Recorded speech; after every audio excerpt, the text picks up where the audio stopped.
حتیٰ کہ اگر آپ نماز پڑھ رہے ہیں اور آپ کو دل میں یہ احساس ہونے لگے کہ اتنے لوگ مجھے دیکھ رہے ہیں تو میں سیدھا ہو جاؤں نماز پڑھنے کے لیے، تو اگر لوگوں کے دکھاوے یا ریاکاری کی نیت آئی تو اس کو شرک۔ سبسکرائب کیجیے ہمارے چینل نور رضا کو اور بیل آئیکن کو پریس کیجیے جس سے آپ کو ہماری نیو ویڈیو کی نوٹیفیکیشن ملتی رہے۔ ہماری عبادتوں میں ہماری ہر نیکی کے اندر اس کا ہونا بہت ضروری ہے۔ وَمَا أُمِرُوا إِلَّا لِيَعْبُدُوا اللَّهَ مُخْلِصِينَ لَهُ الدِّينَ۔ اللہ فرماتا ہے لوگوں کو حکم نہیں دیا گیا مگر یہ کہ وہ اللہ کی عبادت کریں تو خالص اسی کے لیے، خالص اس کے لیے کہ کسی اور کو شریک نہ کریں۔ حتیٰ کہ اگر آپ نماز پڑھ رہے ہیں اور آپ کو دل میں یہ احساس ہونے لگے کہ اتنے لوگ مجھے دیکھ رہے ہیں تو میں سیدھا ہو جاؤں نماز پڑھنے کے لیے، تو اگر لوگوں کے دکھاوے یا ریاکاری کی نیت آئی تو اس کو شرک خفی کہا گیا ہے۔ یہ چھوٹا شرک ہے، چھپا ہوا شرک ہے، عام گناہ کی بات نہیں، شرک کی بات کر رہا ہوں، کیونکہ خالص اللہ تعالیٰ کے لیے جو عبادت ہونی تھی اس میں تم نے دوسروں کو بھی شریک کر لیا ہے۔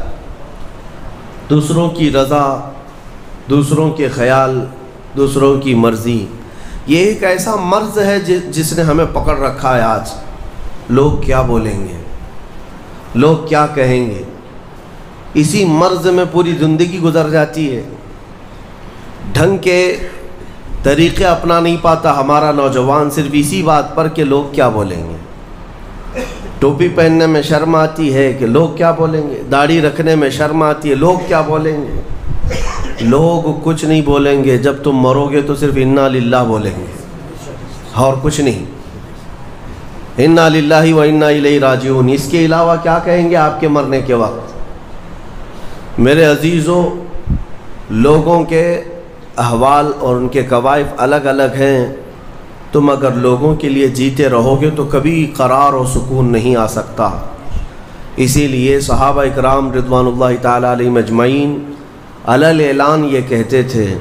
حضرت خبیب ابن عدی جب پھانسی پر چڑھائے گئے، سولی دی جا رہی تھی اور انہیں مکہ والے پتھر مار رہے تھے، تب انہوں نے اعلاناً یہ کہا تھا کہ مجھے اس بات کی پرواہ نہیں کہ لوگ مجھے کیا کیا گالیاں دے رہے ہیں، مجھے اس بات کی پرواہ نہیں کہ تم میرے ہاتھ کاٹ رہے ہو، ناک کاٹ رہے ہو، کان کاٹ رہے ہو اور گلا کاٹنے والے ہو، مجھے اس بات کی پرواہ نہیں، لیکن مجھے اس بات پر فخر ہے کہ میں مر رہا ہوں تو اللہ کی رضا میں مر رہا ہوں۔ میں اگر دنیا سے جا رہا ہوں تو حالت اسلام میں جا رہا ہوں، اس بات کا مجھے فخر ہے۔ عزیزان گرامی وقار، اسی بات کی آج ضرورت ہے کہ آپ کیا پہن رہے ہیں، کیا کھا رہے ہیں، کس طرح چل رہے ہیں، کس طرح بیٹھ رہے ہیں، یہ لوگوں کے لیے نہیں ہے۔ ہماری زندگی کے طور طریقے جو کچھ بھی ہونے چاہیے وہ اللہ اور اس کے رسول کے لیے۔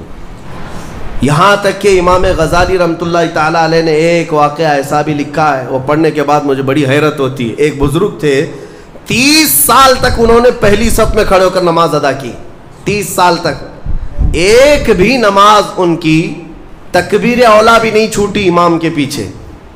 تکبیر اولا، امام جب پہلی تکبیر باندھ رہا ہے اس تکبیر میں وہ حاضر رہتے تھے، جماعت تو دور کی بات ہے، چھوٹنا، پہلی تکبیر کبھی نہیں چھوٹی 30 سال تک۔ 30 سال کے بعد ایک دن ایسا اتفاق ہوا کہ وہ مغرب میں لیٹ ہو گئے، ایک رکعت ہو گئی تھی، اور 30 سال کے بعد صفیں بھر گئی تھی، پیچھے جگہ ملی، وہ آئے اور کہا آج اگر میں پیچھے نماز پڑھوں گا سب گھوم گھوم کے مجھے دیکھیں گے۔ 30 سال سے جو پابند تھا کہاں گیا، کہاں گیا، ہوتا یہی ہے سب، وہ شرمندگی کے مارے کہ لوگ مجھے دیکھیں گے کیا سوچیں گے، گھر چلے گئے، گھر جا کر مغرب پڑھ لی۔ عشاء میں آنے میں پھر ڈر لگنے لگا کہ اب تو پوری نماز میں ہی نہیں گیا تھا، لوگ سوچیں گے۔ 30 سال کے بعد پہلی نماز آپ کی نہیں ہوئی ہے، کہاں گئے تھے، کہاں گئے؟ عشاء میں بھی نہیں آئے، عشاء میں بھی نہیں آئے۔ اس زمانے میں ایک بڑے کامل بزرگ تھے، ان کو خبر کی گئی آج ایک بڑا حادثہ ہو گیا ہمارے شہر میں۔ کہا کیا؟ کہا فلاں بزرگ جو 30 سال سے مسجد میں تکبیر اولا کی بھی پابندی کرتے تھے آج وہ غائب ہیں۔ تو اس بزرگ نے فرمایا چلو ہم ملتے ہیں۔ جا کر کے ملے کہ کیا ہے، طبیعت خراب ہو گئی، علیل ہو گئی، کیا ہوا؟ انہوں نے کہا کچھ ہوا نہیں، لیکن تھوڑا سا لیٹ ہو گیا مغرب میں، اور پھر پیچھے جگہ مل گئی 5-6 صفوں کے پیچھے۔ میں نے یہ سوچا کہ لوگ بعد میں کیا کہیں گے، لوگ کیا کہیں گے کہ اتنے سالوں کی پابندی کے بعد آج تمہاری پہلی صف بھی نہیں ہوئی، پہلی تکبیر بھی نہیں ہوئی۔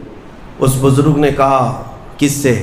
30 سال کی پابندی کرنے والے سے۔ کہا میاں جاؤ پچھلے 30 سال کی پوری نمازیں قضا کر لو، واپس دوبارہ پڑھ لو، اعادہ کرو، اس لیے کہ 30 سال جو تو نے پابندی کی نمازوں کی، وہ تو یہی سوچ کر کے کہ لوگ کیا کہیں گے۔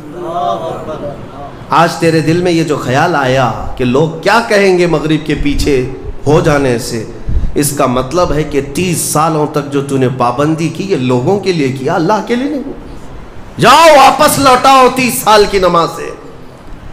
رونگٹے کھڑے ہو جاتے ہیں جب میں یہ پڑھا۔ واقعی میرے عزیزوں، اس بات کا خیال بھی نہیں آنا چاہیے ہمیں عبادتوں میں کہ لوگ ہمیں کیا کہیں گے۔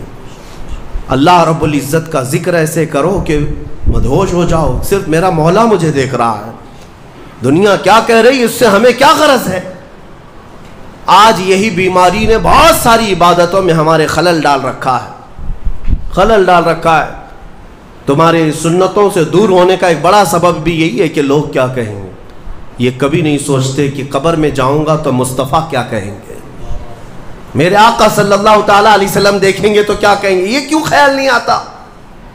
اگر اسی حالت میں دنیا سے چلا گیا، جیسے آج آوارہ گردی میں ہوں، نشہ میں ہے، سنتوں سے دور ہے، اٹھا کر جب مجھے قبرستان لے جایا جائے گا، میرے آقا اگر دیکھیں، میرے آقا کیا کہیں گے۔ عزیزان گرامی وقار، بعض بزرگوں نے فرمایا ہے کہ کچھ لوگوں سے اگر حضور ناراض ہوتے ہیں تو یہ تک پوچھتے ہیں کیا تو میرا غلام ہے؟